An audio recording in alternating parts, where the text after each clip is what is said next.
ఒకప్పుడు ఒక చిన్న గ్రామంలో రాము అనే బాలుడు ఉండేవాడు. అతను చాలా తెలివైనవాడు.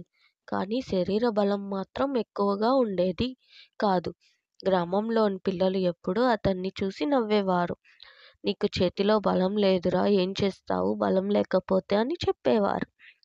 ఒకరోజు గ్రామం పక్కన ఉన్న అడవిలో ఒక సింహం ఒక వేటగాడి ఉచ్చులో చిక్కుకుంది. వేటగాడు వెళ్ళిపోయాక సింహం గట్టిగా గర్జిస్తూ బయటకి రావడానికి ప్రయత్నించింది.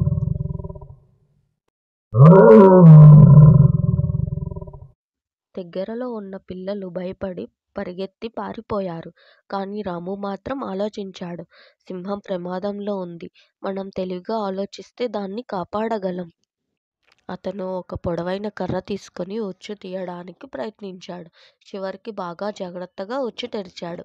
సింహం బయటకు వచ్చింది. సింహం రాముణ్ణి చూసి చెప్పింది, నువ్వు బలవంతుడు కాకపోయినా నీ బుద్ధి నిన్ను గొప్పవాడిని చేసింది. నిన్ను ఎప్పటికీ మర్చిపోను అని.